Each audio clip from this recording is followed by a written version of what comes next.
25. Colorado Springs, 1899. Nikola Tesla, the Serbian scientist whose electrical discoveries are not of one nation but the pride of the world, has taken up his abode in Colorado Springs. On East Pikes Peak Avenue, with limitless plains stretching to the eastward and a panorama of mighty mountains sweeping away north and south to the west, Tesla has caused to be constructed a wireless station for scientific research. Desiree Stanton, Colorado Springs, 1899. Having been invited to Colorado Springs to build his laboratory by Westinghouse patent attorney Leonard E. Curtis, a long-time advisor and friend through the difficult years of the Battle of the Currents, Tesla shipped his equipment in early spring 1899.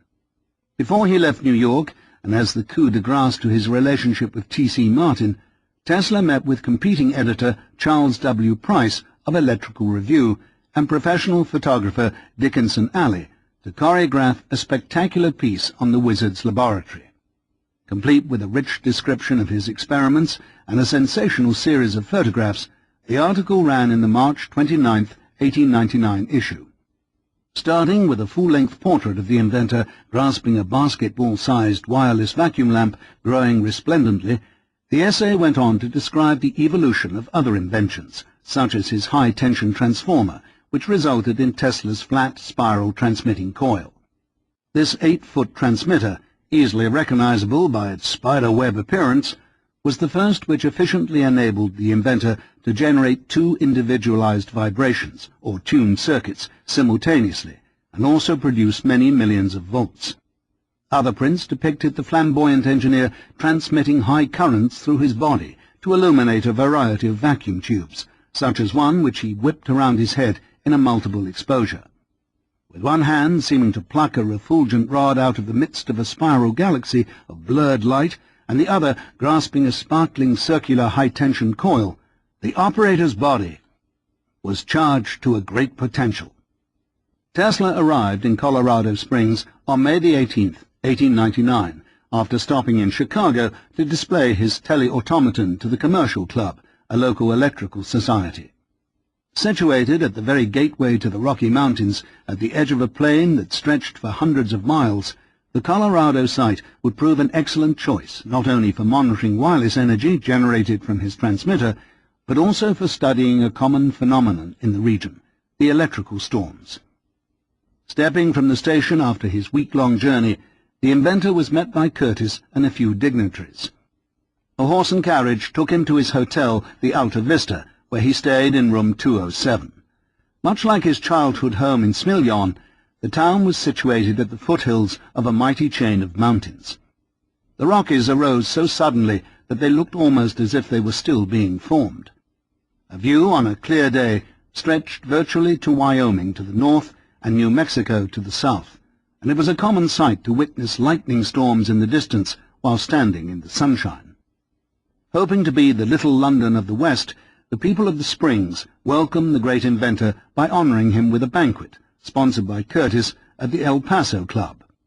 Well known throughout the region because his AC power transmission system had been adopted at lead, silver, and gold mines in such camps as Telluride and Cripple Creek, Tesla was happily met by society people, town officials, and the governor.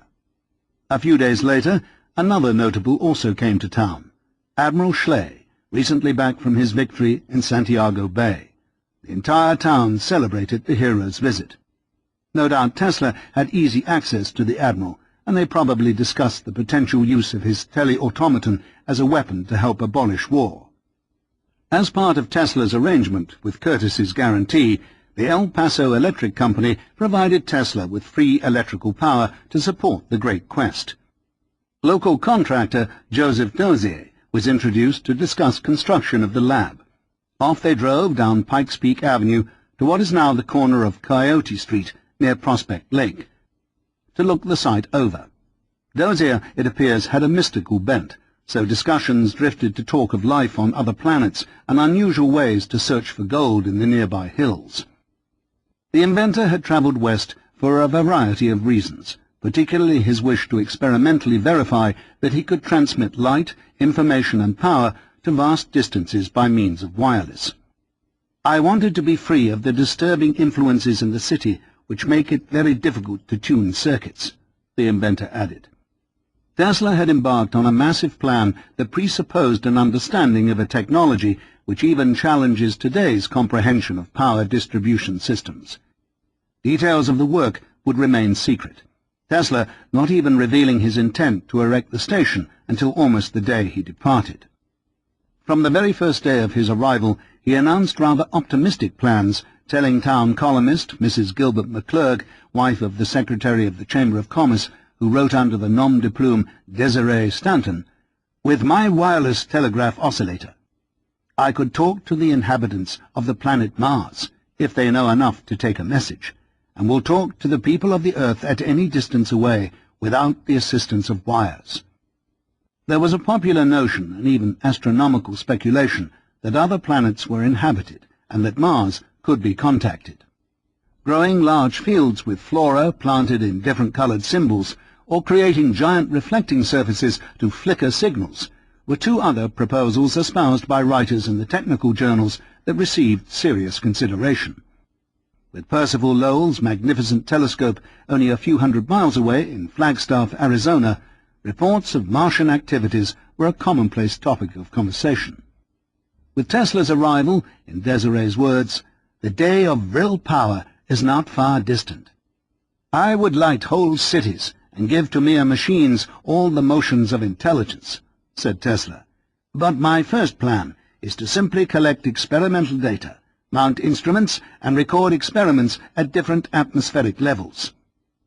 Tesla's plan for cabling across the Atlantic is to erect two terminal stations, one in London and one in New York, with the oscillators placed at the top of high towers, communicating thence with great discs suspended in captive balloons floating 5,000 feet above the earth to catch the strata of rarefied air through which electrical waves travel most easily. A message could be flashed instantly by these lightning rays from the oscillator to the disc in the balloon and across the thousands of miles of intervening space to the second disc. Mr. Tesla says he is ready to put his wireless system into operation as soon as the practical details can be arranged. His scheme was multifaceted. He could utilize the ionosphere to act as a conduit or a reflector of the electrical waves. He could use the intrinsic electrical impulses of the Earth itself, that is, its geomagnetic pulse, as a carrier wave. Or he could transmit energy in the more conventional wireless way, with one single tuned circuit on the transmitting and receiving end, such as he had demonstrated in his public lectures in London, Paris, New York, Philadelphia, and St. Louis, that is, by using a resonant tuned circuit comprising a transmitter and a receiver, an aerial and ground connection. Or he could use conventional copper lines. With Colorado Springs 6,000 feet above sea level, one of his first experiments involved the transmission of very high frequencies up long wires to terminals situated 2 miles in the sky. Helium-filled balloons more than 10 feet long were ordered from a balloon farm in Germany run by Professor Myers, and thousands of feet of wire and cables were shipped from the Houston Street lab. Other equipment included batteries, receiving and measuring instruments, switches, transformers, vacuum pumps, and dozens of types of electronic tubes specially prepared by a Manhattan glassblower. Also, his huge oscillators and gargantuan Tesla coils were shipped, although his novel flat spiral transmitter, which appears so prominently in the 1898 photographs of his New York laboratory, was not sent. Louis Ullman, one of his key engineers, was placed in charge of equipment at Houston Street, with George Scherf, business manager and liaison. Tesla's wireless experimental station was a large barn-like structure, approximately 60 feet wide and 18 feet high, with a 200-foot tall, bulbous-topped aerial whose height could be adjusted to differing lengths. Situated on East Pikes Peak Avenue, within walking distance of the center of town, the building was connected by transmission lines to the El Paso electrical station only a few miles away. From their circuit, Tesla was able to draw, according to necessity, 100 horsepower and more. Guarded by a sign which read, "Great danger, keep out," the lab housed a high-frequency transformer and a Tesla coil with a diameter of 45 feet. All of his experiments would be carefully recorded in his private Colorado notebook, which was discovered in the 1950s among his papers at the Belgrade Museum. Theories, experiments, occasional personal observations, and highly technical mathematical equations filled the pages. Tesla stated that his main reason for coming to Colorado was to produce a resonant transformer which would be capable of disturbing the electrical condition of part, if not the entire, globe, thus enabling me to transmit intelligence to great distances without wire. The plan was actually quite simple. Tesla assumed that the Earth had a resonant frequency, and therefore could be measured and utilized as a gigantic carrier wave to distribute electrical power. Since the entire Earth was in a harmonic relationship with his equipment, Tesla claimed that there would be no diminution in the intensity of the transmitted impulses. It is even possible to make the actions increase with distance from the plant according to an exact mathematical law. By regulating the height of the aerial, different wavelengths could be created which could be measured in terms of their harmonic relationship to the natural electrical properties of the Earth. A few weeks later, Tesla summoned Fritz Lowenstein. Just 25 years old and a recent German immigrant, Lowenstein had only been working for Tesla for a month. Thus, there was a question about his ability to be reticent about the work. Nevertheless, he was, as Tesla said, a man possessed of the highest technical training, and probably the most formally educated of his crew. In June, Tesla experimented with a wireless telephone, although it is not known whether he actually transmitted spoken words. To Astor, he wrote the following year, "There is nothing novel in telephoning without wires to a distance of 5 or 6 miles, since this has been done often before. In this connection, I have obtained 2 patents." Whether or not Astor was completely aware of Tesla's plan to leave New York to set up an experimental station in Colorado Springs is unknown. Astor had been in Europe during much of the planning stages of the venture, returning to New York on June the 14th. Certainly Tesla notified Astor of his plans, but this author suspects that the financier did not find out until after their business arrangement was solidified. As Astor was expecting progress on the oscillators and cold light, he probably had mixed feelings when he contacted Scherf to check on Tesla's progress. Professor Meyer's balloons had finally arrived. They should only be about 2/3 inflated, Myers warned, as otherwise they may burst when they attain some height. He has also included some kites, Scherf wrote with the shipment. The balloons were launched in July, but they are too heavy and do not work well. The scheme, although plausible, was cumbersome, as energy would have had to be transmitted up a long wire which weighed down the balloon or kite in a somewhat haphazard fashion, and then another balloon placed at some distance would be needed to receive the transmission and then send it down long wires to the instruments on the ground. For numerous reasons, this line of investigation was abandoned. Next on the agenda was the measurement of the electrical properties of the Earth, monitoring electrical storms and creating electromagnetic oscillations that would be in a harmonic relationship to terrestrial currents. Uppermost in Tesla's mind was the problem of individualization of messages and protected privacy. Therefore, most of his experiments involved the combination of 2 or more frequencies and the construction of receiving instruments tuned to these specific arrangements. The chief feature of a practical wireless telegraph system, Tesla told Lowenstein, is the secrecy, immunity, and selectivity of the oscillating and receiving apparatus. The inventor thereby set about to create a variety of mechanisms to produce multiple wavelengths. Whereas Marconi and the others were using inefficient Hertzian pulsed oscillations at very high frequencies, Tesla worked with continuous, undamped oscillations in the low HF, high-frequency range. "Do you understand what we are now trying to achieve?" "Yes, Mr. Tesla," Lowenstein replied. "I understand that in this invention, the elements of the receiving apparatus respond to the elements of the transmitter, and that only the coaction of the responding of all these elements of the receiver apparatus make the registering apparatus register." Excellent. On June the 16th, Tesla set out to create an efficient ground connection. His workers were instructed to dig a hole 12 feet deep near a water main, and a copper plate 20 feet square was buried there. Water was kept constantly flowing upon the ground to moisten it and improve the connection. But the dry earth and the problem of rock formations interfered with the creation of a completely efficient setup.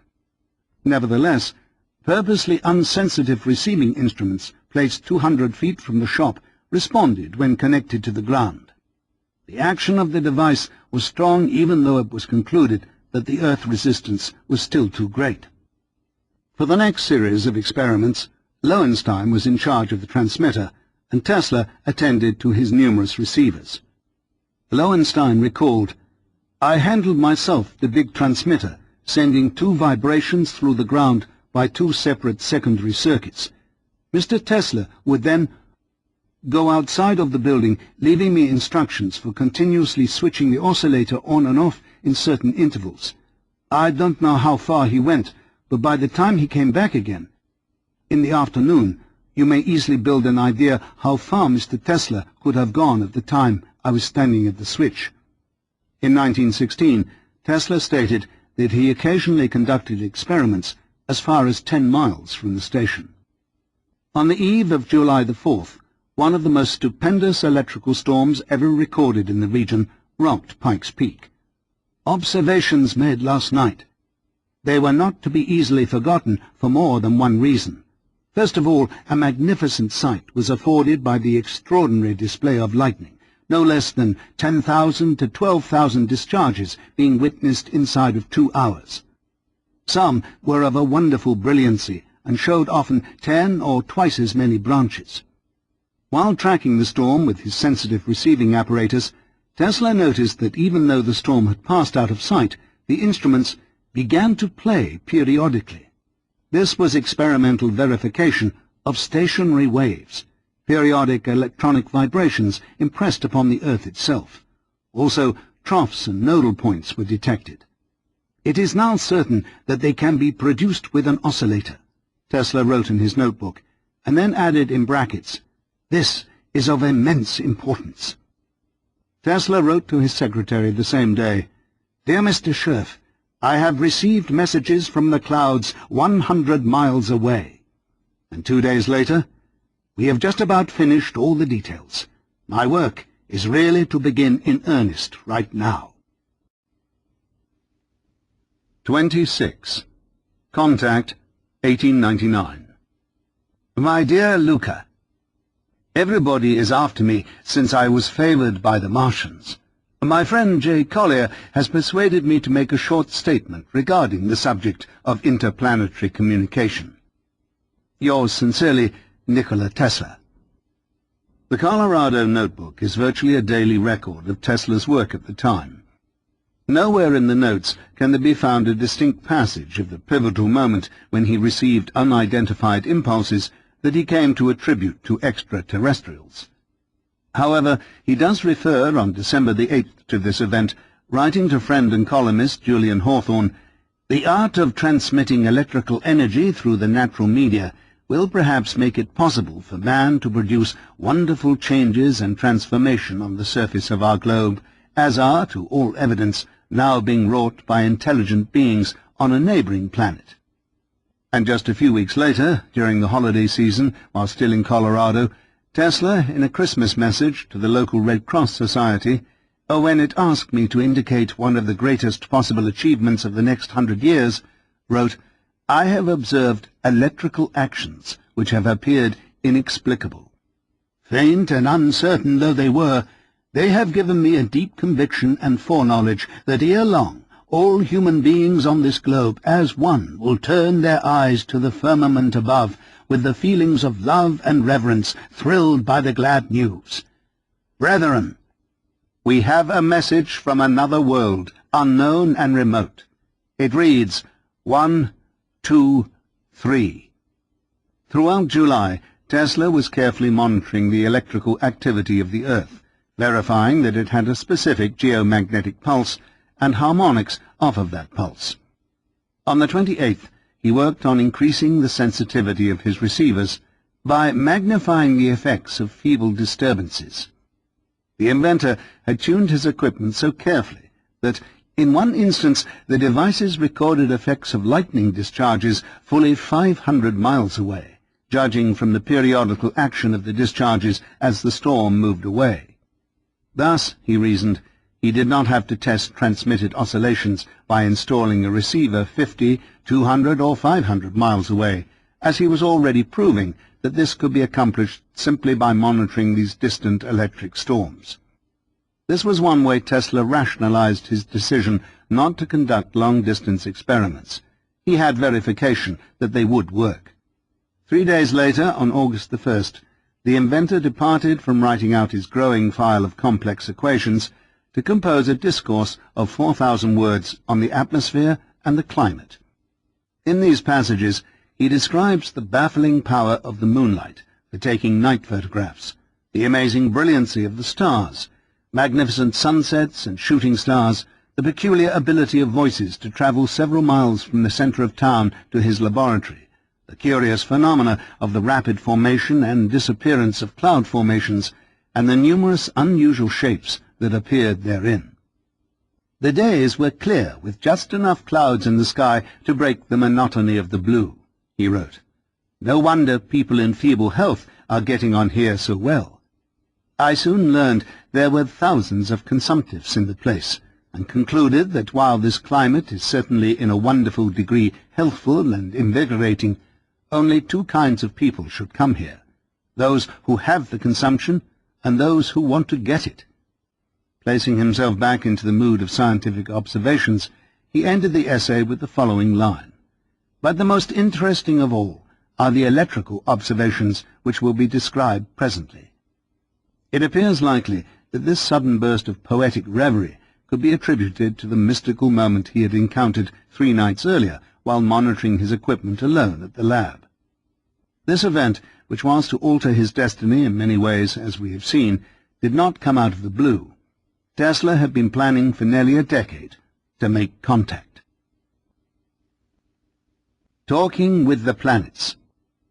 Nikola Tesla. The idea of communicating with other worlds has been regarded as a poet's dream, forever unrealizable. Having perfected the apparatus for the observation of feeble effects from approaching thunderstorms, so far from my laboratory in the Colorado mountains, I could feel the pulse of the globe, as it were, noting every electrical charge that occurred in a radius of 1,100 miles. I can never forget the first sensations I experienced when it dawned upon me that I had observed something possibly of incalculable consequences to mankind.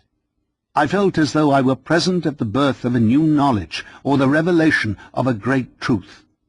There was present something mysterious, not to say supernatural, but at the time the idea of those disturbances being intelligently controlled signals did not yet present itself to me.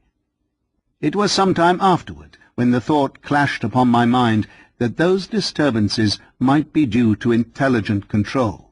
Although I could not decipher their meaning, the feeling is constantly growing on me that I have been the first to hear the greeting of one planet to another.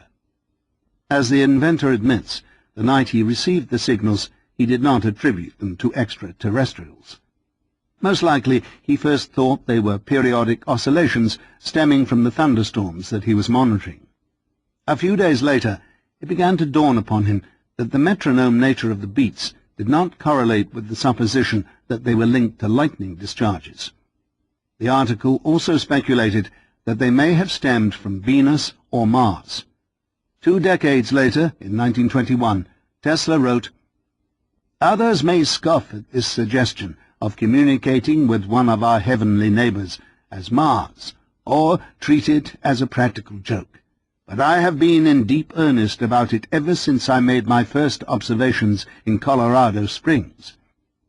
At the time, there existed no wireless plant other than mine that could produce a disturbance perceptible in a radius of more than a few miles. Furthermore, the conditions under which I operated were ideal, and I was well trained for the work. The character of the disturbances recorded precluded the possibility of their being of terrestrial origin, and I also eliminated the influence of the Sun, Moon, and Venus.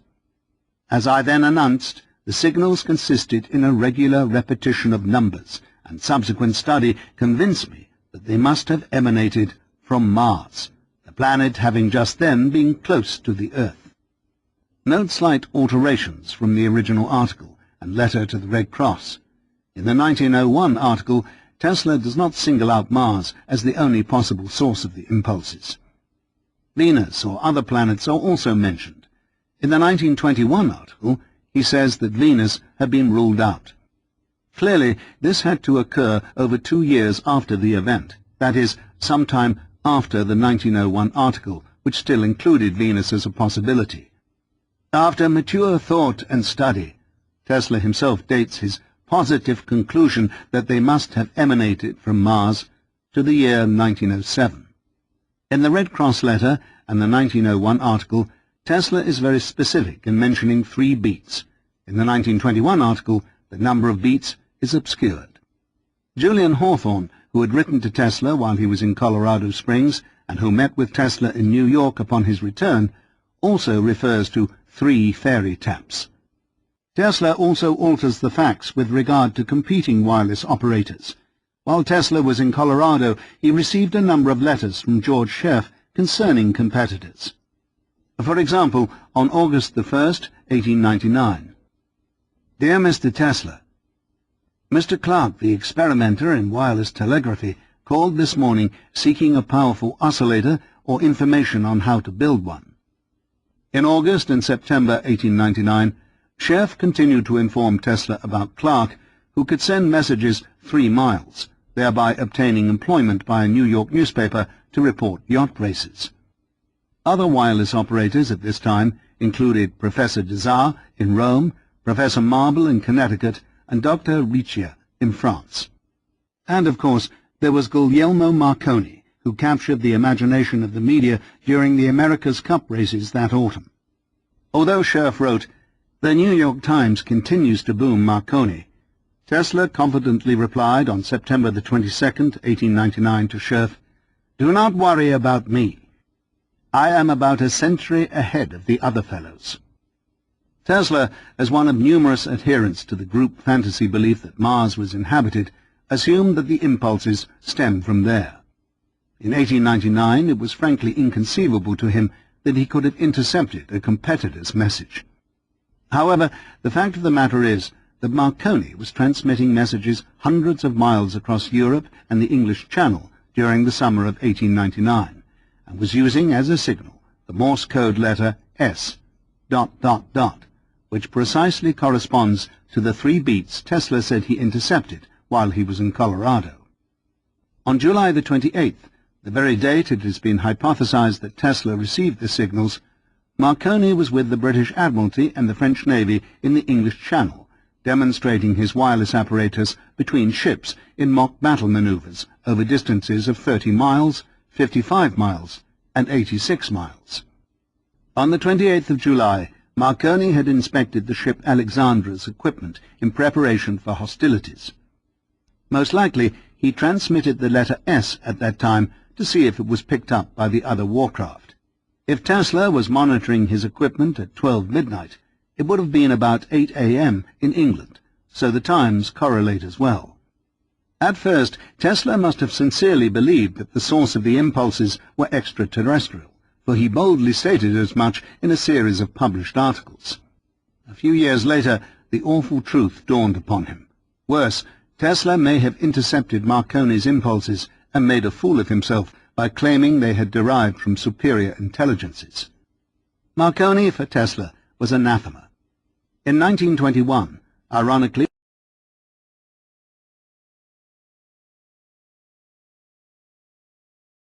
while Marconi was making headlines by trying himself to intercept messages from nearby planets, Tesla wrote, "I was naturally very much interested in recent reports that these supposed planetary signals were nothing else than interfering undertones of wireless transmitters.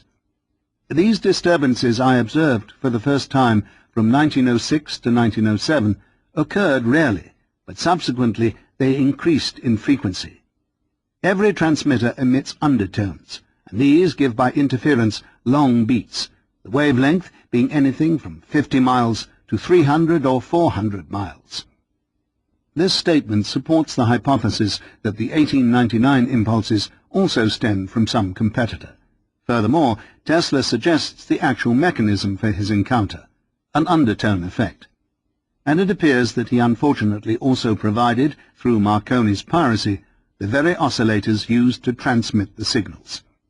The transmitter on the high seas in England, therefore, was attuned to the receiving equipment in Colorado. Coincidentally, this realization in 1906-1907 occurred, as we shall see, during a time of great emotional stress. Rather than face the truth, the mystical Serb clung to a supernatural explanation.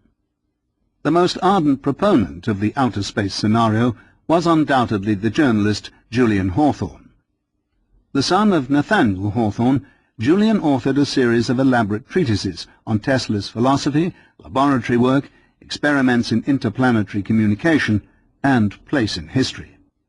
Perhaps because he had engaged in a spectacular duel of articles with his brother-in-law, George Lathrop, who wrote science fiction tales about Tom Edison battling invaders from Mars in Arthur Brisbane's New York Journal, Hawthorne took up Tesla's extraterrestrial cause.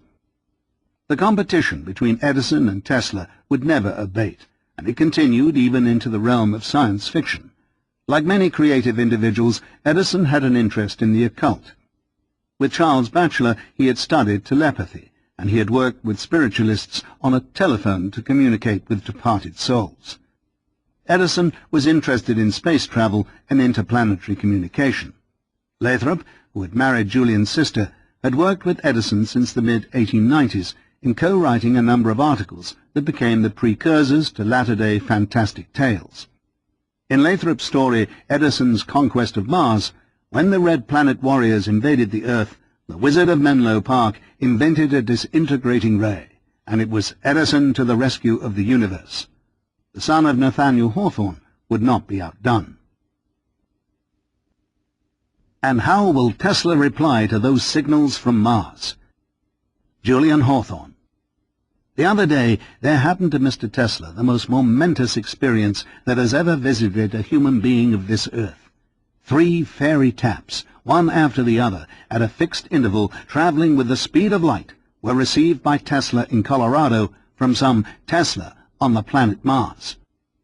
No thoughtful man can have much doubt, then, that little as we are aware of it, we must for ages have been subjected to the direct inspection of the men of Mars and of the older planets. They visit us and look us over year after year, and report at home, "They are not ready yet." But at length a Tesla is born, and the starry men are on the watch for developments. Possibly they guide his development. Who can tell? Perhaps more than any other writer, Hawthorne elevated Tesla to the order of an interplanetary Adonis, whose mystical destiny upon the earth was to give its inhabitants electrical power, instrumentation, and enlightenment. Note the overblown yet elegant description Hawthorne pens in meeting with the sorcerer. Ever and anon there appears a man who is both scientist and poet, who walks with feet on the ground, but with his head among the stars. Men of this mark are rare. Pythagoras was one. Newton must have had a touch of the inspirational. In our own times, Tesla is the man. He was born in Herzegovina, of Greek stock, one of the oldest families there. I believe he is a prince at home. Hawthorne interviewed Tesla in the same article, in which the inventor reiterated his extraterrestrial hypothesis and his technological vision of the future, creating a world in which cheap energy would be available for all, and humanity could begin to take its rightful place in the evolutionary hierarchy. And although Hawthorne tried to introduce some doubt as to the definite reality of the extraterrestrial encounter, a quarter of the way through the 5,000-word treatise, the writer softened the potential criticism by rationalizing that the hopes Tesla holds out embody things that ought to be true, that would immensely enlarge and beautify the world if they were true.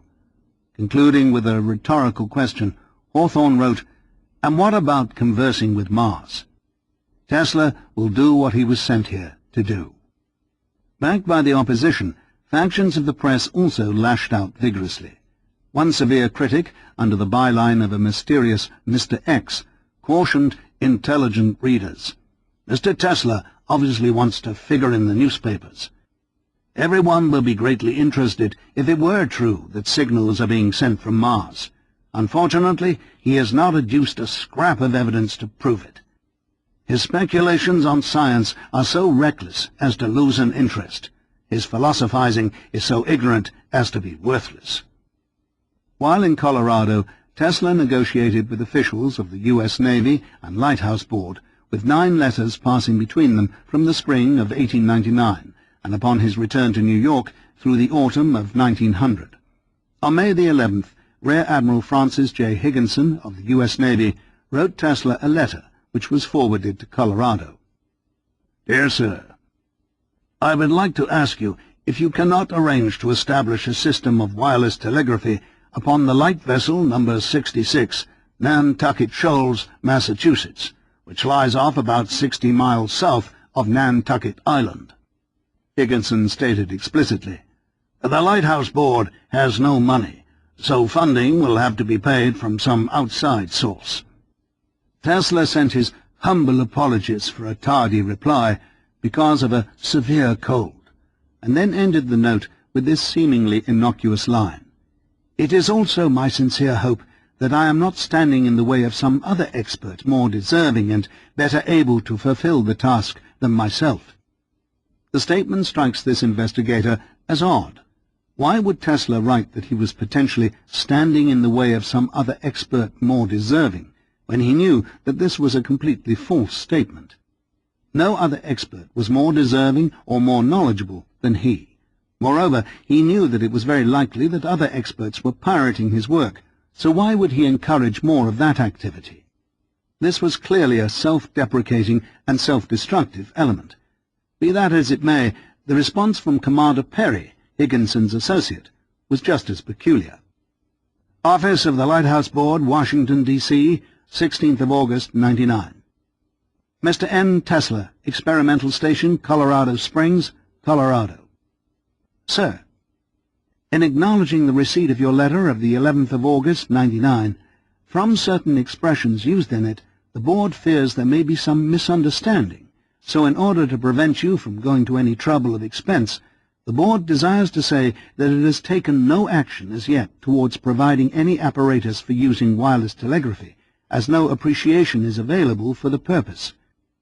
When it does take up the question of installing apparatus for communicating with light vessels, your great name and fame in such matters will ensure earnest consideration of yourself. Respectfully yours, T. Perry, Commander, U.S. Navy. Apparently Commander Perry read into Tesla's letter information that wasn't there. The inventor did not discuss reimbursement, but took the opportunity in another letter to chastise Perry for his miserly response, writing on August the 20th, 1899, from his experimental station in Colorado Springs to the Lighthouse Board, Washington, D.C. Gentlemen, on this occasion, permit me to avail myself of my acquired and precious prerogative as a citizen of the United States, and to express my deep astonishment that in a country of such vast wealth and leading in enlightenment, so important a body as the Lighthouse Board, instead of being provided with unlimited resources, should be trivially hampered and placed in such an awkward position. Very respectfully yours, N. Tesla. Although clever, Tesla's response was short-sighted, as the benefits that would accrue from installing wireless apparatus on this boat would clearly outweigh any short-term loss. The equipment would have been far more advanced than Marconi's. The press and public would see without doubt Tesla's superiority, and other branches of the Navy and armed forces would have created contracts with the inventor. Furthermore, it would have been the first public demonstration by Tesla of long-distance wireless telegraphy. Unfortunately, throughout Tesla's long career, he never demonstrated this capability to anyone other than himself. Nevertheless, Tesla's letter did not destroy his chances with the Lighthouse Board. On September the 14th, Commander Perry responded by offering Tesla the contract because the Navy preferred to award home talent over Marconi. Here was the opportunity of a lifetime. Certainly it was understandable that Tesla needed to stay in Colorado through the autumn. He would return to New York the first week of January 1900. The Colorado experiment was a costly endeavor, and the inventor had now built up momentum, pushing toward the grand conclusion, that is, his wish to send impulses around the globe. Perry wanted action quickly, but asking him to delay 90 days would not have been an unreasonable request. However, from the emotional point of view, Perry had said the wrong thing. He had mentioned the name of Signor Marconi. "Gentlemen, much as I value your advances, I am compelled to say, in justice to myself, that I would never accept a preference on any ground, the merit of my own work excepted, particularly not in this case, as I would be competing against some of those who are following in my path, and as any pecuniary advantage which I might derive by availing myself of the privilege is a matter of the most absolute indifference to me. But since you have reasons for preference, permit me to state that a few years ago I laid down certain novel principles on wireless telegraphy, which I have been since perfecting." Tesla went on to describe the 7 features of his system. 1. An oscillator. 2. A ground and elevated circuit. 3. A transmitter. 4. A resonant receiver. 5. A transformer that scientific men have honored me by identifying it with my name, Tesla coil. 6. A powerful conduction coil. And 7. A transformer in the receiving apparatus. Having carefully perused all the reports of the more successful experimenters as they appeared, Tesla discovered that they are all using with religious care these devices and principles without the slightest departure, even in minor details. He ended the letter by offering his services once again, but requesting that the Navy purchase an even dozen transmitters, with the caution that, "In the end, one is apt to be accused of making outrageous prices. It is more than probable that my apparatus will cost more than that offered by others, as I look to every detail myself. With many thanks for your good intentions, I remain very respectfully yours, N. Tesla." The Navy never responded to this letter. 1 year later, on October the 4th, 1900, Tesla wrote Admiral Higginson. 4 days later, the Admiral responded. "It will be necessary, before asking Congress for money to carry on this work, to have further estimates of cost." Tesla's style of writing to the Navy was particularly irritating and filled with contradictions. He claims to be absolutely indifferent to gaining a pecuniary advantage, and yet he tells Commander Perry that the cost might appear to be outrageous. At the dawning stage of a completely new industry, instead of building 1 or 2 prototypes to display before the government, Tesla insists on a sizable order. In an early letter, he states that he doesn't want to stand in the way of any competitor. In another, he claims he didn't know there were any other competitors. In one passage, he accuses all his competitors of piracy, which was probably true, and yet in another he wishes them hearty success. His position was incongruous, to say the least, and it served to scuttle his own cause. This would turn out to be one of the most significant blunders of his career. 27. Thor's Emissary, 1899. The problem was rendered extremely difficult owing to the immense dimensions of the planet. But by gradual and continuous improvements of a generator of electrical oscillations, I finally succeeded in reaching rates of delivery of electrical energy actually surpassing those of lightning discharges. By use of such a generator of stationary waves and receiving apparatus properly placed and adjusted in any other locality, however remote, it is practicable to transmit intelligible signals, or to control or actuate at will any one apparatus for many other important and valuable purposes. Nikola Tesla. Tesla went to Colorado in part for reasons of secrecy. His all-important transmitting oscillators and general design had already been pirated, and he would shortly be involved in a variety of priority battles. Looking at the Colorado project from the technical point of view, the inventor was in a virgin field and needed to experiment in order to determine a workable plan for distributing light, information, and power by means of wireless. The measuring of standing waveforms from the electrical storms throughout July confirmed what he had suspected, namely that the Earth had a resonant frequency and could therefore be used as a carrier wave to transmit his signals. Letters between Scherf and Tesla continued on an almost daily basis throughout the summer. In August, Tesla received an invitation to attend the banquet honoring the birthday of the Emperor Francis Joseph. Correspondence also came in from Austria, India, Australia, and Scandinavia. The last one, Scherf wrote, is a proposition to become an agent or manufacturer of your new light for Sweden, Norway, and Denmark.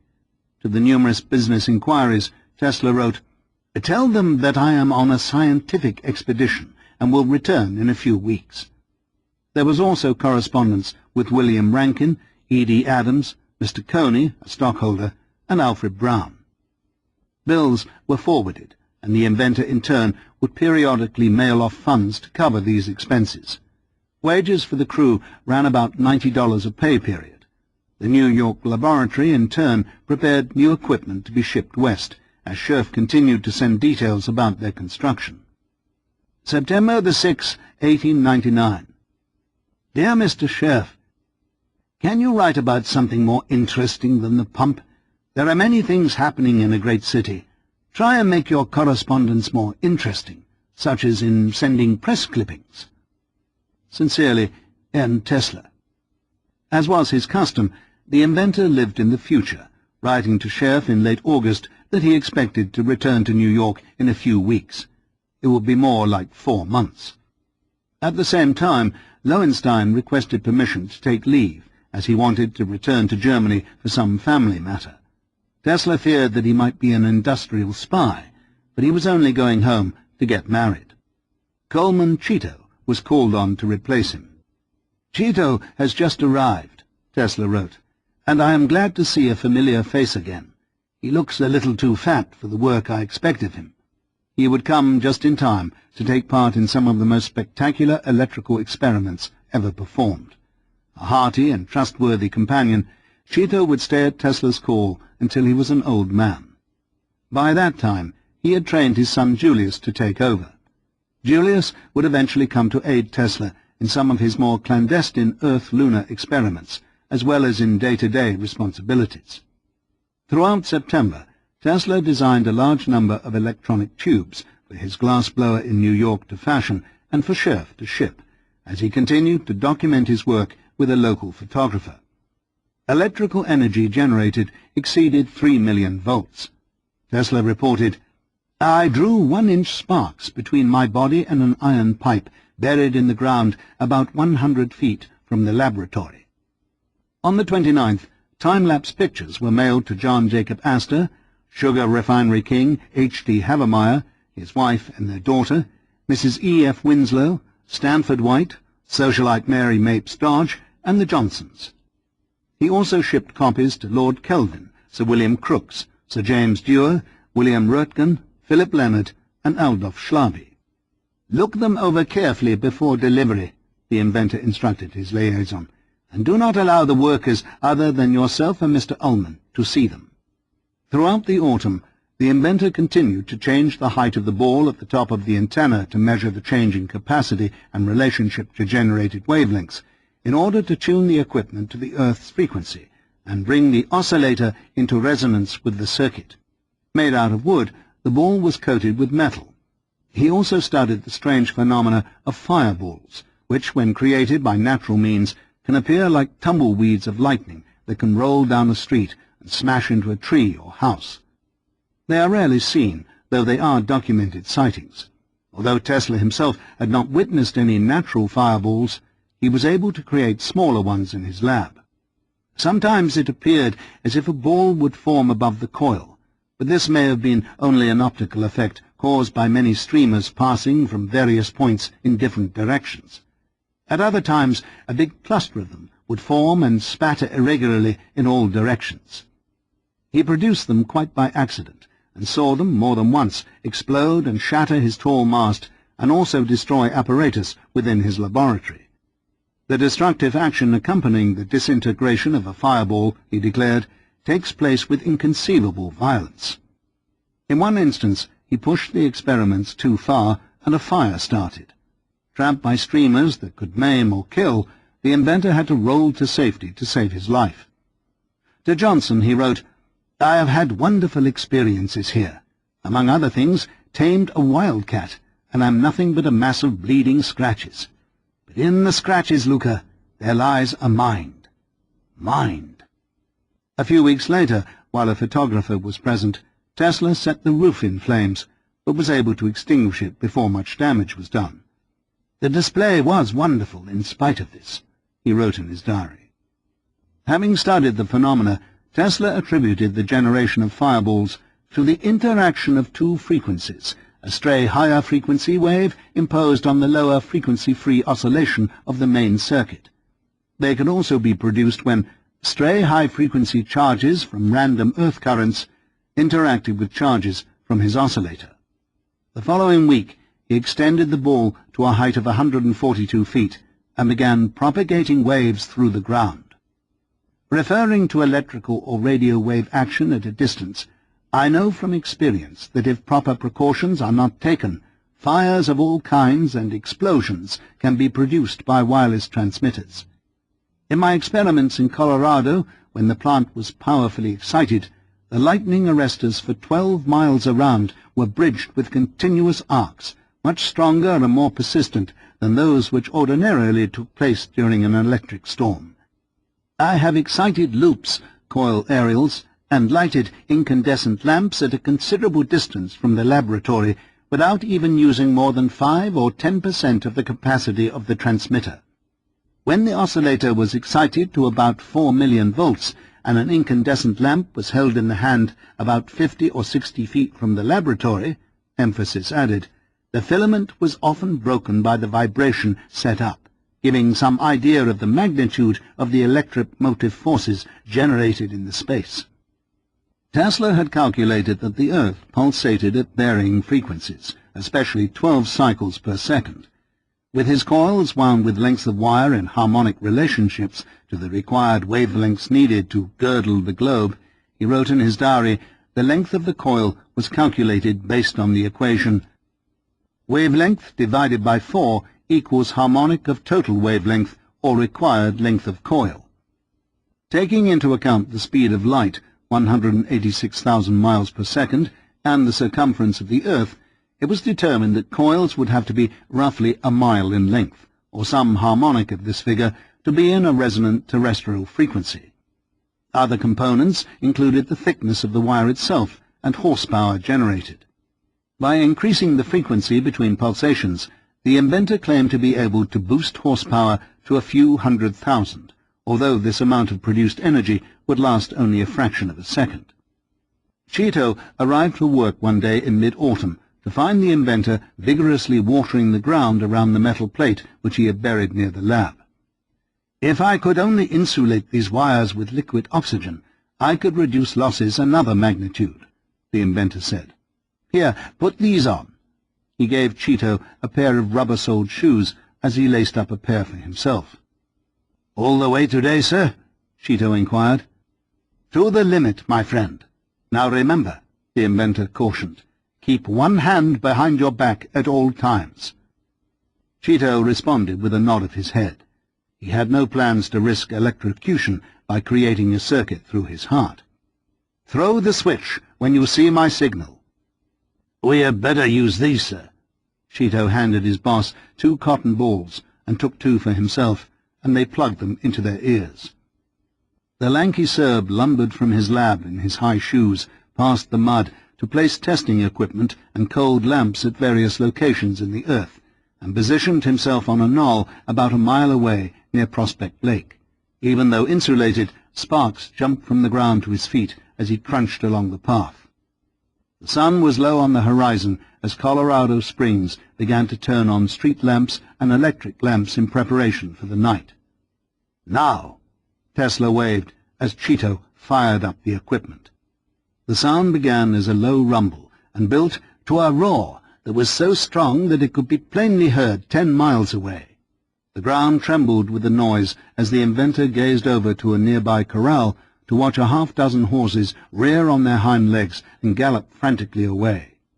Butterflies were carried around in circles as in a whirlpool and could not get out no matter how hard they tried. As the flume of streamers stormed up the shaft high above the roof of the lab and blustered out from the apex, splitting lightning bolts fully 135 feet in length. Kaboom, zip, zap, kaboom. Looking to the sky, the wizard held his wireless torches up in triumph as they flickered in his thunder. The end came abruptly. The springs plunged into darkness. He had shorted out the town. Fortunately, the powerhouse had a second standby generator which was started up soon after. Tesla was insistent that he be supplied with current from this reserve machine as soon as it was running, but his demand was refused. Forced by El Paso Electric to fix the damaged generator himself, the inventor was back online in a day or two. In the future, he was told, he would be supplied with current from a dynamo operated independently from the one supplying the El Paso Electric Company's regular customers. By the end of 1899, Tesla was ready to return to New York. He wanted to get home for the holidays to spend them with the Johnsons, but it would take him a little longer to wind things down. In December, he sent for his photographer, Dickinson Alley, to capture his work in the best possible light. By using multiple exposures, Alley would create what is perhaps Tesla's most famous photograph, that of the inventor sitting calmly reading a book, dwarfed by myriad tongues of explosive lightning. This picture is a multiple exposure. Tesla, of course, was not sitting there at the time the oscillator was fired up. The electricity would have killed him. December the 22nd, 1899. Dear Mr. Tesla, we will keep your memory green Christmas Day. How lovely it would be if you should suddenly appear in our midst to spend it with us. I sometimes wonder if you could make me glad again just to see you. It is so long since gladness has been in my days. Everything that once was has disappeared. It is as if one had gone to sleep in soft moonlight and had anchored out of place and out of time to find himself in the Stone Age, himself a stone. What does it all mean? Sometimes I have a little sign of you through Robert by way of the office.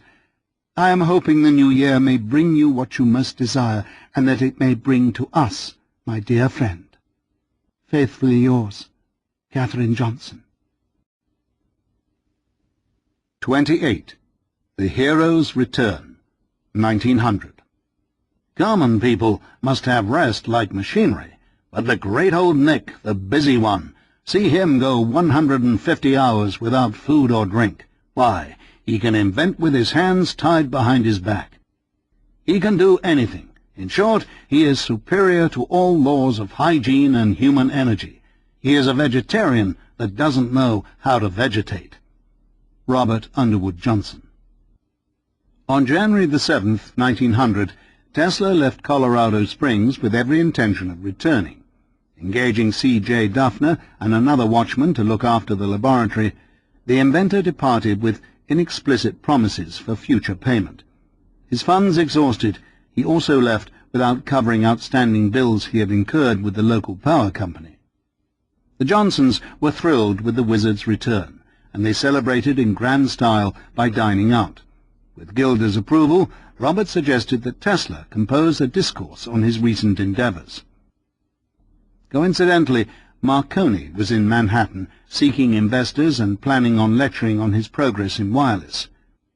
When I sent electrical waves from my laboratory in Colorado around the world, Tesla reported, Mr. Marconi was experimenting with my apparatus unsuccessfully at sea. Afterward, Mr. Marconi came to America to lecture on this subject, stating that it was he who sent those signals round the globe. I went to hear him, and when he learned that I was present, he became sick, postponed the lecture, and up to the present time has not delivered it. Although fearful of Tesla, Marconi was also desirous of obtaining a great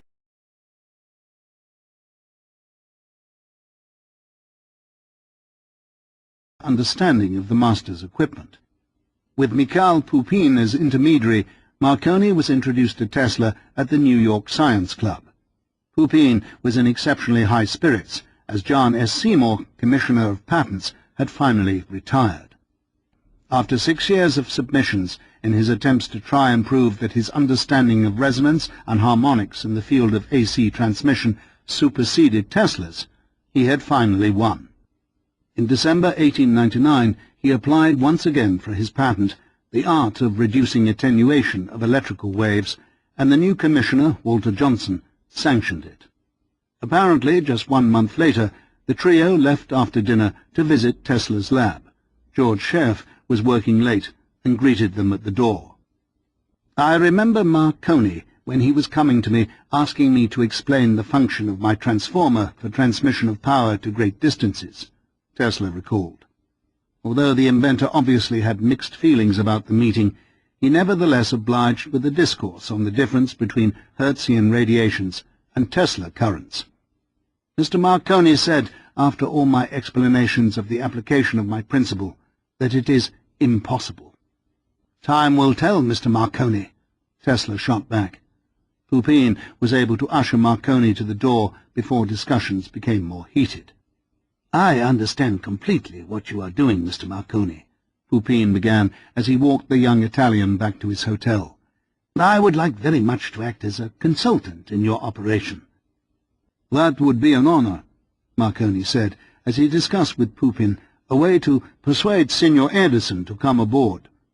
Marconi's reason in particular was to obtain Edison's grasshopper patent, which described a wireless way for jumping messages from train stations to moving trains, and which Edison patented in the 1880s. Pupin was elated.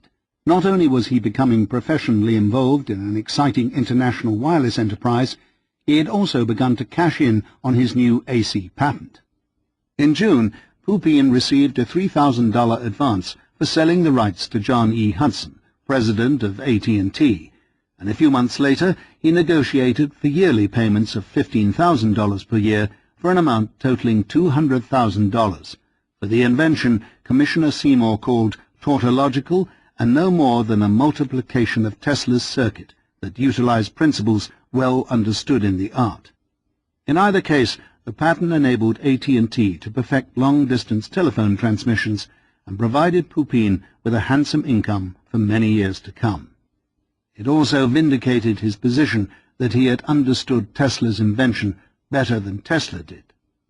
Tesla tried again to interest the submarine designer John Holland in teleautomatics. He also worked to fashion dirigible wireless torpedoes, or small airships which could be controlled from the ground. Everybody who saw them, he revealed a few years later, was amazed at their performance.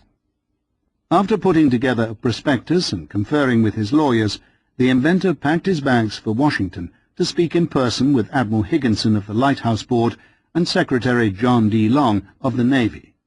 He planned not only to offer his devil telautomata, but also a scheme for establishing wireless telegraphic communication across the Pacific. Met with ridicule and skepticism, the inventor was shuffled into what Mark Twain called the circumlocution office. My ideas, Tesla said, were thrown in the naval wastebasket. Had only a few telautomatic torpedoes been constructed and adopted by our Navy, the mere moral influence of this would have been powerfully and most beneficially felt in the present Eastern complication, the Japanese war with Russia. Tesla had hoped at least that the U.S. Coast Guard or Navy would come through on a smaller scale by financing the construction of modest-sized transmitters for their lighthouses and ships, but the agencies dodged any serious commitment and continued to hide behind a bureaucratic quagmire involving the need for congressional approval. I've circumscribed the globe with electrical impulses, he told Scherf upon his return. Let them have the Hertzian dabblers. They'll come back around my way soon enough. What will you do with Professor Pupin, stealing your work in alternating current? He is involved in sending voice over wires, the inventor replied. Who can be bothered? It was at this time that Tesla commissioned an agent in Britain to locate an appropriate place for constructing a receiving station, as he continued to rework blueprints for his transoceanic broadcasting system. Using his English royalties as collateral, he asked George Westinghouse for a loan of a few $1,000s. He also tried to interest him in the wireless enterprise. Westinghouse, however, declined to get involved, but he did advance the inventor the requested funds, even though his company had overextended themselves nearly $70 million in their rapid expansion and changeover to the polyphase system. Incessant legal fees due to the never-ending litigation on patent priority battles, mostly with the countless subsidiaries, were also a great drain. Swiss emigrant B.A. Behrendt, author of one of the early standard textbooks on AC motors, wrote in his treatise that much to the chagrin of New England Granite's, a GE subsidiary, patent attorney, he refused to testify against Tesla, as such evidence would be against his better convictions. This letter was written in 1901, a full year after Judge Townsend's unequivocal ruling vindicated Tesla as the sole author of the AC polyphase system. See Chapter 3. Now Westinghouse could finally begin to collect damages and pay back its enormous debt. George Westinghouse sent Tesla a thank-you note, congratulating himself for winning the suit and congratulating Tesla for being awarded the credit for a great invention. Westinghouse ended the letter as follows: "You know I appreciate your sympathetic interest in my affairs." In the early part of 1900, Tesla filed the 3 patents related to wireless communication. He made several attempts to contact the elusive Colonel Astor, but concentrated most of his efforts on working on an article for the Century. Robert had requested that Tesla write an educational piece about teleautomatics and wireless communication. The plan was to decorate the essay with photographs of the remote-controlled boat and the inventor's fantastic experiments in Colorado, but Tesla had other ideas. Influenced by Western philosophers Friedrich Nietzsche and Arthur Schopenhauer about such ideas as the creation of the Übermensch through activation of the will and renunciation of desire, and by Eastern philosophers such as Swami Vivekananda on the link between the soul and Godhead, prana, life force, and akasha ether, and its equivalents to the universe, force, and matter, the inventor decided to compose a once-in-a-lifetime apocalyptic treatise on the human condition and technology's role in shaping world history. Robert pleaded with him not to write a metaphysical article, but rather an informative one. But Tesla would not listen. Instead, he sent back a 12,000-word discourse which covered such topics as the evolution of the race, artificial intelligence, the possibility of future beings surviving without the necessity of eating food, the role of nitrogen as a fertilizer, teleautomatics, alternative energy sources, e.g. terrestrial heat, wind, and the sun, a description of how wireless communication can be achieved, hydrolysis, problems in mining, and the concept of the plurality of worlds. Robert was now in a bind. Neither he nor Gilder wanted to publish a lengthy, controversial, abstract philosophical essay which might damage the magazine. However, they couldn't simply cross out sections they were unhappy with, for they were dealing with a man who was born a genius and a friend who had contributed 2 previous gems that added greatly to the prestige of their publication. How to approach the hypersensitive savant was a difficult problem which Robert did not relish. March 6, 1900. Dear Tesla, I just can't see you misfire this time. Trust me in my knowledge of what the public is eager to have from you. Keep your philosophy for a philosophical treatise, and give us something practical about the experiments themselves. You're making a task of a simple thing, and for all I have said, forgive my clumsy way of saying it, because of my love and respect for you, and because I have had nearly 30 years of judging what the public finds interesting.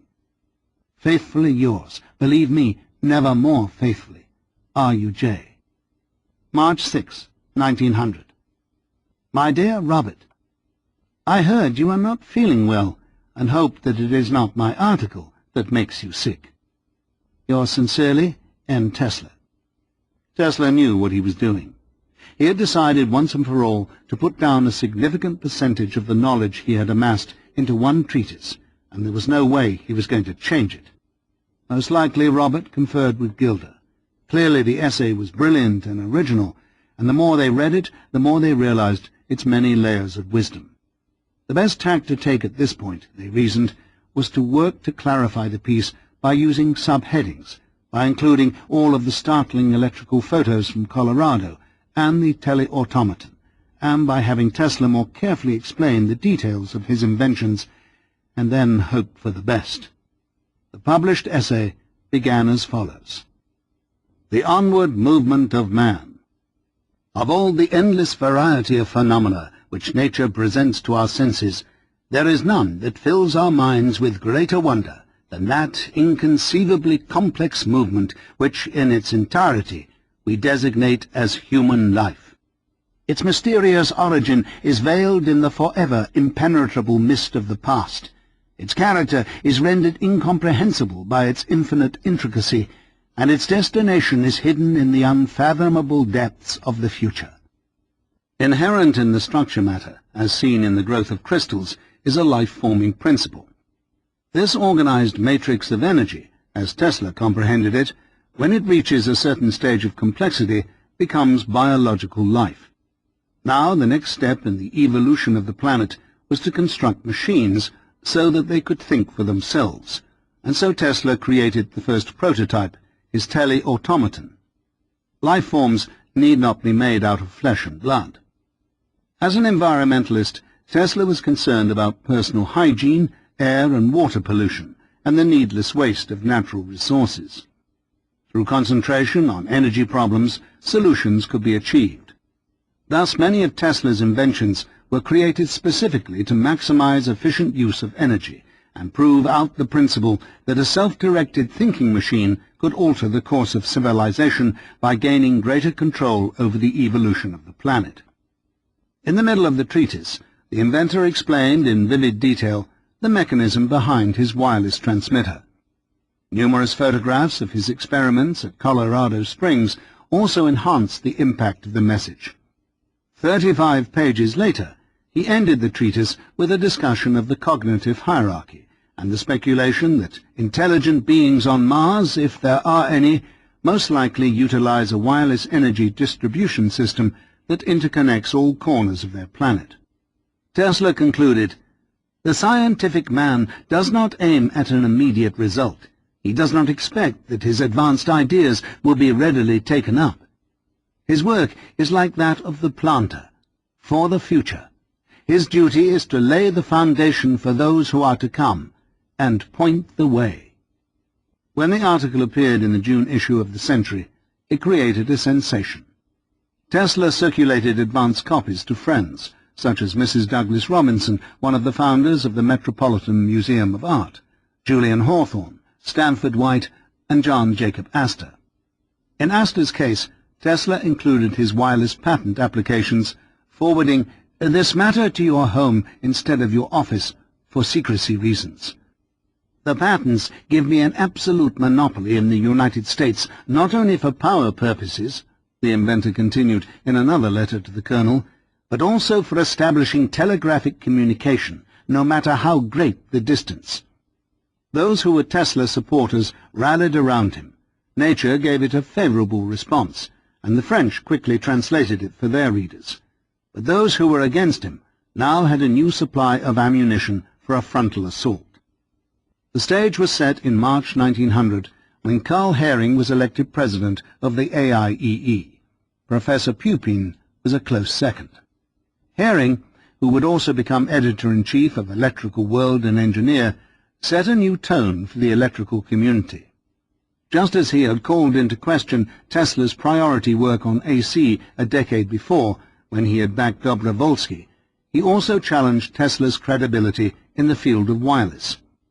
Other opponents included Reginald Fessenden, who was trying to obtain competing patents on tuned circuits, and such traditional rivals as Louis Stilwell, Charles Steinmetz, Tom Edison, and Elihu Thomson. The first potshots appeared in the Evening Post, and then in Popular Science Monthly.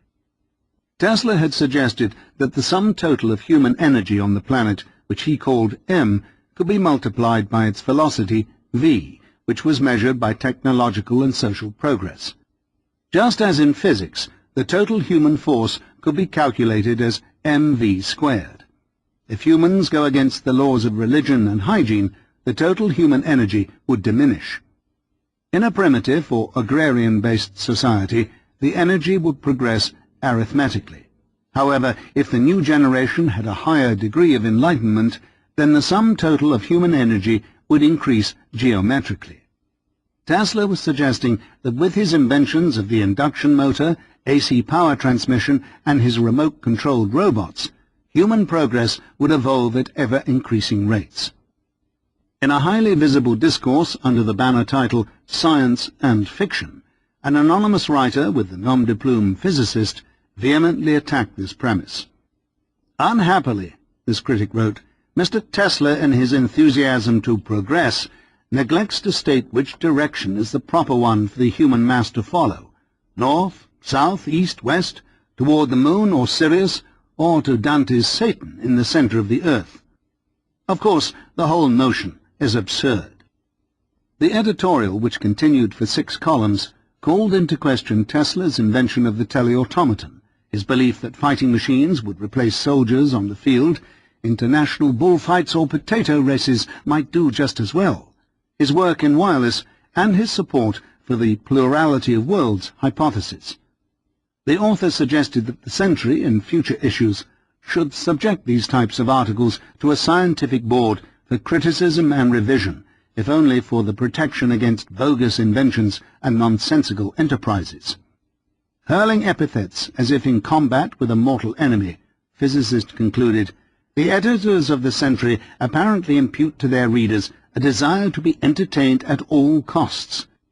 They evidently often do not know science from rubbish, and apparently seldom make any effort to find out the difference. The onslaught continued in Science, and in a follow-up editorial again in Popular Science Monthly, this time by a mysterious Mr. X. Science, pseudo, contains an article from XXX. Physicist is not in it, Tesla wrote to Johnson, adding sarcastically, it is also highly complimentary to the editors of your great magazine. Other daily papers also attacked the inventor's controversial claims. Tesla, however, maintained a blind eye to this credibility problem, and audaciously or foolhardily followed up this article with the infamous piece Talking with the Planets in Collier's, which we reviewed in an earlier chapter. Making no secret of his identity, Reginald Fessenden, who was now embroiled in a legal dispute with Tesla, vehemently wrote in Haring's journal that the source of the so-called Martian signals have long been known, and only the crassest ignorance could attribute any such origin. Having at one time been a serious obstacle to multiplex systems, they are now all but eliminated. Fessenden said the signals were due to streetcars, lightning flashes, and the gradual electrification of the aerial. Furthermore, the different kinds are easily distinguishable. Those ignorant of the subject might mistake them for intelligent signals. Ever since his return to New York, Tesla made repeated efforts to rekindle his friendship with Astor, but the gadabout was proving difficult to corner. Over the summer, the Johnsons tried to woo the inventor to Maine for a vacation, but he was too intent on contacting the multimillionaire. August 2nd, 1900. Dear Mr. Tesla, I have been thinking of you all day and all evening, as I do so often. I sat on a little hillside this afternoon, looking over green meadows to the sea beyond, and wishing that I could loan you my eyes, that you might have my visions and drink in the beauty of the day. You are as silent as only you know how to be. Do call us. Yours faithfully, Katherine Johnson. August 12th, 1900. My dear Mrs. Johnson, just a line to tell you that I never can and never shall forget the Filipoffs. They have given me too much trouble. Yours sincerely, N. Tesla. Unable to relax until he settled things with Astor, Tesla tried again, having forfeited the chance for a needed respite. August 24th, 1900. My dear Colonel Astor, I still remember when you told me that if I could only show you great returns on your investment, you would gladly back me up in any undertaking, and I hope, not in a selfish but in a higher interest, that your ideas have not changed since. Reference oscillators, motors, and lighting system. Not less than $50,000 can be made out of my invention. This may seem to you exaggeration, but I honestly believe that it is an understatement. Is it possible that you should have something against me? Not hearing from you, I cannot otherwise interpret your silence. Finally, Astor replied, stating that he was glad to get your letter and will get back to you. But this was really a decoy procedure, for Astor continued to slip away. Tesla shot off another round of letters outlining his progress with his oscillator's fluorescent light. The commercial value, if rightly explored, is simply immense, and wireless enterprise. But again, Astor balked. Astor never directly told Tesla his real feelings.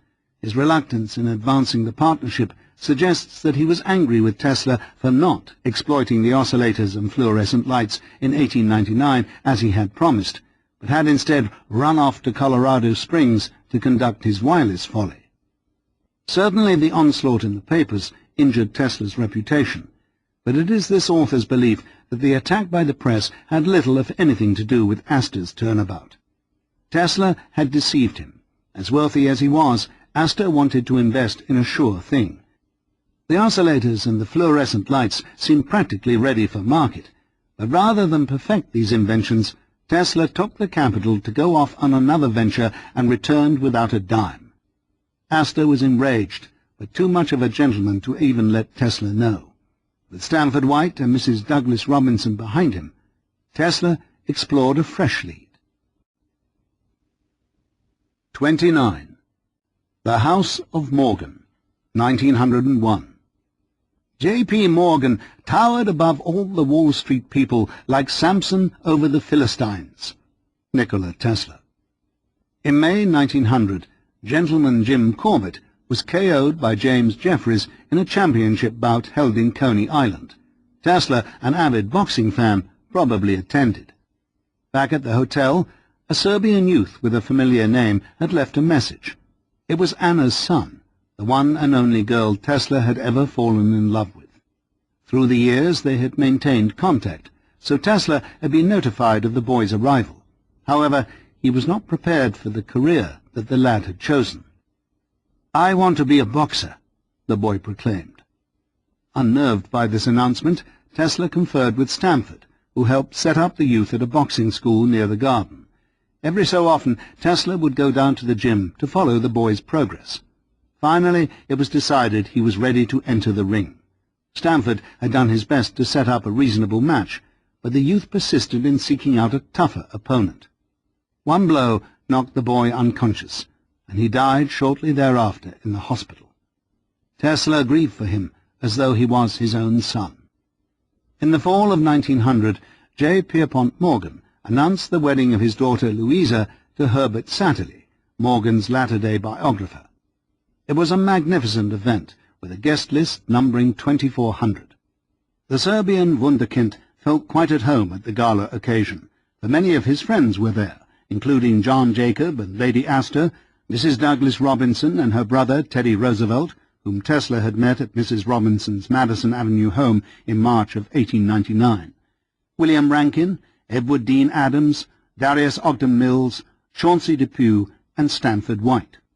Other guests included Jacob Schiff, Henry Clay Frick, Grover Cleveland, August Belmont, President William McKinley, and Thomas Edison. Morgan was in an exceedingly good mood, and personally greeted each guest with a warm handshake. "I read your article in the Century, Mr. Tesla, and was very impressed." Coincident with Tesla's impending liaison with the House of Morgan and recent triumphant return from Colorado Springs, his handwriting and signature began to display a frivolous abundance of ornate embellishments. Although these samples were written in moments of gaiety and letters to the Johnsons, they nevertheless reveal a subconscious qualitative change in his state of mind as compared to his usual lean, bare-bones handwriting. Graphologists note that the paper is frequently treated as a substitute object. Thus the graphically expensive writers usually are the same who not only dominate the paper but also their environment, just as the graphically timid ones are also timid in other respects. One could therefore speculate that Tesla was a very visible character at the affair, and just as Tesla adorned his signature, he adorned his body, wearing the latest suits, top hat, cane, and white gloves. He took extreme pride in being the leader of his field and one of the best-dressed men to walk Fifth Avenue.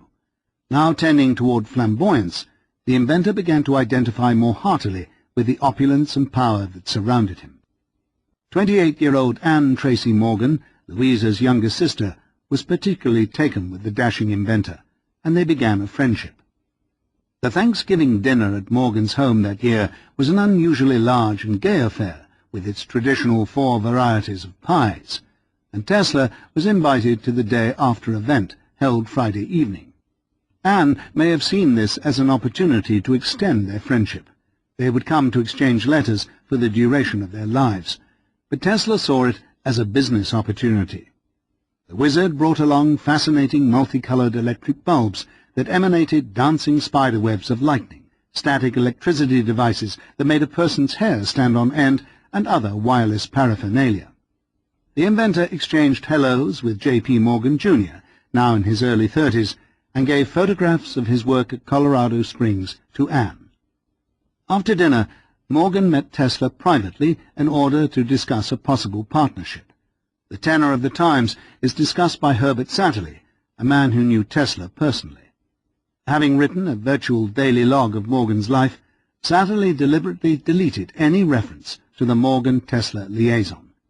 But the following paragraph, which coincides precisely with this time, appears to be a justification for the financier's decision to back the wireless venture. The dying year saw the completion of many combinations of the smaller companies in the steel industry. They were all getting rich. Gates was speculating in Wall Street. Judge Moore began to buy fine horses. Conversely, Reed and the others invested in large country estates. And Morgan gambled on an oddball inventor. Dinners at the Waldorf Astoria and at Sherry's and lavish entertainments were the order of the day, and everywhere there was evidence of rapidly accumulated wealth. They all seemed to think there was no end to it. Known among the clique for his collection of mistresses, Morgan extended his passion to amassing an immense hoard of treasures, including ancient coins, precious stones, tapestries, carvings, rare plates, the paintings of the masters, statues, old books, and original manuscripts. Some of his most prized possessions included first drafts of Charles Dickens' novels, a portrait of Nicholas Rutz by Rembrandt, a number of 11th-century Byzantine medallions, and a Gutenberg Bible. Hanging in the study was his latest acquisition, Christopher Columbus by Sebastiano del Piombo. It was hung next to a painting of the Commodore's 300-foot-long yacht, which Morgan often preferred as sleeping quarters to his home when it was docked near Wall Street during the boating season. Tesla eyed the Del Piombo in great admiration. "Mrs. Robinson has talked me into donating it to the Metropolitan Museum. Naturally, I hate to part with it, but you know how persuasive she can be." The skittish Tesla had seen Morgan at close range before, but never for long periods in so intimate a way. Plagued from his youth by a series of skin conditions, Morgan's beet-red and deformed proboscis, retouched out of all official photographs, was often swollen and coated with warts. An art dealer, encountering Morgan in a similar circumstance, was quoted as saying, "I was unprepared for the meeting. I had heard of a disfigurement, but what I saw upset me so thoroughly that for a moment I could not utter a word. If I did not gasp, I must have changed colour." Mr. Morgan noticed this, and his small, piercing eyes transfixed me with a malicious stare. I sensed that he noticed my feelings of pity, and for some time, that seemed centuries, we stood opposite each other without saying a word. I could not utter a sound, and when at last I managed to open my mouth, I could produce only a raucous cough. He grunted. "I want to know, Mr. Tesla," Morgan began, eyeing one of the inventor's Colorado photographs, "how you survived among all of this lightning." "I didn't," Tesla said, avoiding a direct stare. "Those are multiple exposures." "How clever. White tells me you want to build a wireless tower." "I have perfected an apparatus which permits the transmission of messages to any distance without wires, making long and expensive cables as a means of conveying intelligence